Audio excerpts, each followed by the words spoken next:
sou Cláudio Walter. Esse canal se propõe a discutir as razões da fé cristã de uma forma honesta, simples e se valendo da minha experiência de 18 anos como professor de teologia. No começo do canal a gente fez um projeto piloto postando algumas aulas do meu trabalho em sala de aula. Os dois vídeos anteriores que vocês assistiram foram as aulas que eu lecionei e leciono toda semana na Igreja Batista Betel. E a gente resolveu mudar o formato para essa conversa mais pessoal, mais informal, e a gente conseguir falar honestamente. Não que eu não fale honestamente em sala de aula, porque o meu formato de ensino sempre preza por essa questão da honestidade de fala, da sinceridade e da franqueza na hora de responder os questionamentos. A gente resolveu postar, toda semana vai ter vídeo. A gente está pretendendo um formato com 2 vídeos por semana, um na sexta à noite e outro na quarta à noite. Então, se você já começou a acompanhar o canal, você está chegando agora, se inscreve no canal para receber as notificações. Não esquece de estar sempre favoritando aí, dando aquele joinha para ajudar a divulgação do canal. E acende aí o sininho para você receber as notificações todas as vezes que a gente postar vídeo novo. Então, assim, a ideia é a gente seguir um cronograma de ensino que possa favorecer a divulgação das razões da nossa fé. Eu não defini um nome para a gente dizer, o nome do canal vai ser esse, o nome do canal vai ser aquele. De repente, depois a gente decide isso, vocês colocam aí nos comentários se a gente vai ou não colocar um nome para o canal. Na verdade, o que eu quero é a gente poder sentar, colocar o canal à disposição de vocês para vocês assistirem e a gente compartilhar conhecimento. Bom, pessoal, nesse primeiro contato que a gente está tendo no novo formato, eu queria falar um pouco sobre as traduções. Desses anos todos que eu venho lecionando teologia, o problema das traduções para o português, sobretudo as que estão em português, são um grande gargalo de compreensão para alguns temas. Dos temas mais diversos, os mais polêmicos se destacam na hora da gente definir uma doutrina, ou uma crença, ou encontrar uma razão dessa ou daquela fé cristã. A tradução, às vezes, que deveria estar no português ajudando, acaba obscurecendo, né? A Bíblia foi escrita em outro idioma, em outros idiomas, porque é mais de um. O Antigo Testamento foi escrito originalmente em hebraico.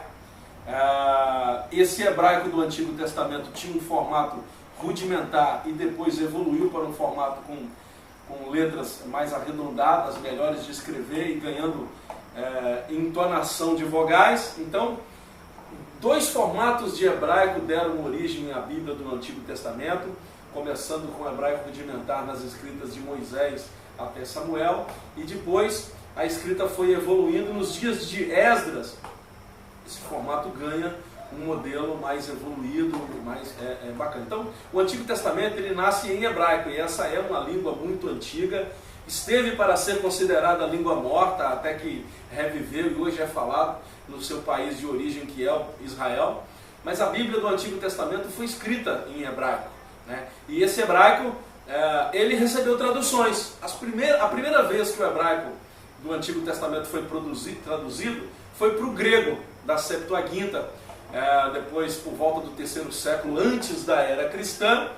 Com o advento da língua grega, o fortalecimento do conhecimento helênico, os gregos sobrepujaram em idioma para comércio, para relações exteriores e até para interlocução entre países o seu idioma. Então a força do grego, sobretudo a partir do Egito e de Antioquia, dominaram as regiões do mundo antigo, e o grego ficou sendo praticamente uma língua materna do mundo antigo, forçando os ensinadores bíblicos do Antigo Testamento a fazer uma tradução para o grego. É verdade que o Império Egípcio de sua época, dos sucessores de Alexandre, favoreceram a expansão do pensamento helênico e deram para o grego a força que tinha, ao ponto de o grego a Bíblia do Antigo Testamento ir parar no grego com o auxílio dessas forças políticas egípcias, sobretudo as de Alexandria, dos Ptolomeus. Então, a primeira vez que a Bíblia sai do hebraico,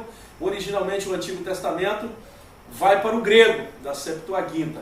Nos dias de Jesus, os escritos mais comuns provavelmente fossem os escritos que se originavam na Septuaginta, que já estava em grego. É o formato de tudo que conhecemos no Antigo Testamento, num livro traduzido para o grego já. E isso era a escritura corrente nos dias de Jesus para o povo letrado, mas os rabinos permaneciam com as cópias originais, ou pelo menos as cópias que tinham sua origem no hebraico original. O Novo Testamento já foi escrito em grego, porque o grego nos dias de Jesus já era uma língua muito popular, como eu disse para vocês. Então o Novo Testamento já nasce no formato da língua popular mundial grego. Então já temos o Antigo Testamento escrito originalmente em hebraico, trazido para o grego, e agora o Novo Testamento já escrito em grego. O primeiro e o segundo século da era cristã, esse grego vai continuar pujante, língua forte, dominante, trazendo quase todos os escritos desses dois primeiros séculos de cristianismo em grego. Só que há uma derrocada na cultura helênica e uma ascensão da língua latina, o latim. E aí se viu, 3, 4 séculos mais tarde, a necessidade de uma atualização na linguagem das escrituras. Tanto o Império Romano quanto o domínio da Igreja Imperial perceberam a necessidade de adequar de grego para o latim. E aí, entre o terceiro e quarto século da era cristã, já depois de Cristo, nós tivemos a Bíblia traduzida toda ela, Antigo Testamento e Novo Testamento, para o latim. Num relato histórico que traduz a Bíblia, trazendo ela até para os nossos dias do português, o que é que nós vamos encontrar? A Bíblia passando por esses momentos de tradução. Hebraico original, grego helênico, depois Novo Testamento nascendo em grego, e agora, por volta do terceiro, quarto, quinto, sexto século da era cristã, o popular da Bíblia nessa época é a Bíblia em latim, a Vulgata de Jerônimo, a Vulgata Latina, como ficou conhecida. Todos os outros tradutores vão beber dessas três fontes, ou de uma só dessas três fontes, para fazer as suas traduções. Esse é o nosso problema no português. Porque no português nós vamos beber dessa fonte, mas vamos beber desse formato misto. Hebraico original para o Antigo Testamento, grego para o Antigo Testamento da Septuaginta e Vulgata Latina. O trabalho foi muito bem feito. Nós temos que louvar a Deus pela Bíblia em português, pelo trabalho feito, sobretudo, para a Bíblia que mais divulgou o protestantismo no Brasil, que é a versão João Ferreira de Almeida. Antes de falar qualquer coisa, eu quero dizer que eu tenho gratidão eterna e gratidão histórica pelo trabalho dos tradutores, mas algumas palavras pecaram contra a compreensão dos textos. Quando eu disse para vocês que esse canal Razões da Fé Cristã, ele propõe falar honestamente sobre tais temas, o que é que eu quero admitir? Quando um pregador ou ensinador diz para a gente assim, o estilo de escrita do apóstolo Paulo é distinto do estilo de escrita do apóstolo Pedro, que é distinto do escrito do Mateus, que é distinto do estilo de escrita do evangelista de João. É possível existir diferença de estilo de escrita depois das traduções? Porque honestamente, desde novo convertido, quando eu leio as escrituras, o que eu percebo é que está todo mundo escrevendo no mesmo estilo. Eu vejo o pregador fulano, o professor ciclano, o doutor outrano de teologia dizer das diferenças de estilo, e eu leio a Bíblia em português e não consigo achar as diferenças de estilo. Cláudio, por quê? Porque o estilo que você encontra nas escrituras é o do seu tradutor. O estilo das escrituras hoje no português, de Gênesis a Apocalipse, você que está usando uma versão de Almeida, seja ela qual que seja, é o estilo de Almeida. E engraçado que o estilo de Almeida desaparece na altura da carta de Tiago. Por quê? Porque quando ele estava traduzindo a Bíblia na altura da carta de Tiago, ele vem a óbito, ele morre. E o seu trabalho é terminado pelos seus companheiros de trabalho que estavam juntos com ele. Então, estilo de escrita vai aparecer, mas para a Bíblia em português, é a do João Ferreira de Almeida.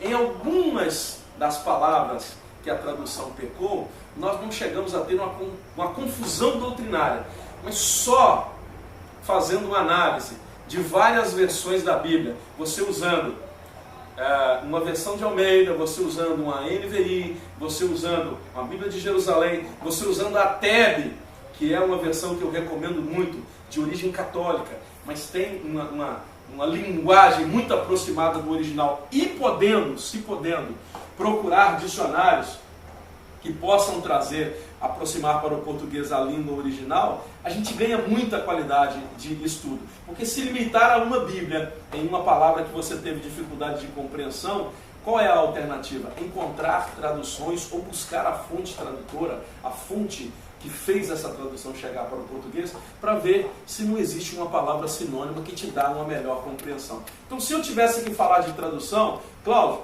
as traduções que chegaram para o português merecem confiança?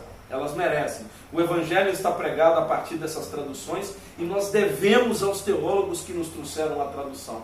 Nosso problema é a displicência e a falta de disciplina em estudar as diferentes versões da Bíblia que estão no português, ver a origem de suas traduções e analisar, inclusive a partir dos originais. Eu não estou falando de originais, os autógrafos originais, mas a língua original, a materna, hebraico, grego, essa palavra em grego, essa palavra em hebraico. Você não precisa ser versado em hebraico para encontrar um dicionário de hebraico e grego, como eu estou usando aqui o dicionário Vine, e eu tenho ele exatamente para fazer isso, outros dicionários que eu tenho e faço uso, para eu encontrar aquela determinada palavra e definir se essa foi a melhor palavra que o tradutor usou ou se existe uma sinônima melhor. E é isso, pessoal. Eu vou encerrar. O que nós temos para a palavra de traduções é que nós temos uma tradução fidedigna, nós temos uma tradução que merece confiança, mas ela carece de exame. Precisamos examinar e para chegar a uma conclusão sobre o que estamos estudando. Qualquer exegese, qualquer exame que você possa querer fazer de qualquer texto bíblico precisa passar pela análise dessas palavras. Porque, para mim, quando você vai interpretar uma palavra das Escrituras, eu levo em conta essa sequência de eventos que eu vou dar de dica para vocês a partir de agora. Qual é a dica? Primeira coisa, é a questão do verbo na frase. O verbo é a ação do sujeito em qualquer idioma do mundo. Então você pega o sujeito da frase e vê o que ele está fazendo e faz uma pesquisa desse verbo. O que ele está fazendo? Onde ele está fazendo? Como ele está fazendo? Quando? É uma pergunta bacana de se responder. Em que época?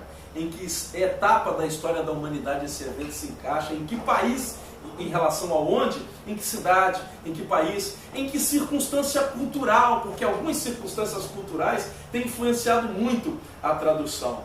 E aí, a tradução não nos traz o momento cultural que interferiu na fala. E nós ficamos tentando abrasileirar, usar a nossa cultura como base, o que não é verdade. Nós estamos falando de culturas muito antigas, de um Oriente Médio, que nem ele mesmo, o Oriente Médio, usa a maioria dessas culturas lá. Então, sem respeitar esse limite cultural, você não consegue uma interpretação fidedigna. Então, primeiro, partindo do verbo, que é a ação do sujeito, você encontra outras perguntas a serem respondidas sobre esse sujeito. Onde, quando, por quê, com quem ele está falando, e quando ele disse isso, o que ele pretendia. Uma coisa muito importante das Escrituras.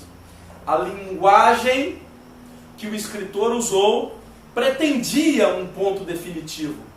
Ele queria dizer uma coisa definitiva que está em sua mente, vindo do céu, ou por revelação, ou por direcionamento do Espírito Santo, que é o autor original das Escrituras. Ele pretende nos dizer uma coisa, mas disse originalmente para o seu público-alvo. Quando esse público-alvo leu, o que ele entendeu? O que essa linguagem abrangia? E aí, cultura, data, lugar, pessoas, circunstâncias são extremamente importantes para resolver os problemas da falha de tradução. Tradução falhou? Não é um falhar que compromete. A sua pesquisa, a sua disciplina em aprender resolve esse problema. É isso aí, pessoal. Deixa um abraço para todo mundo. Se você gostou desse vídeo, deixa aquele like para ajudar no canal. Se inscreve e aciona aí o sininho para você continuar recebendo os novos vídeos. Valeu, um abraço, paz para todos.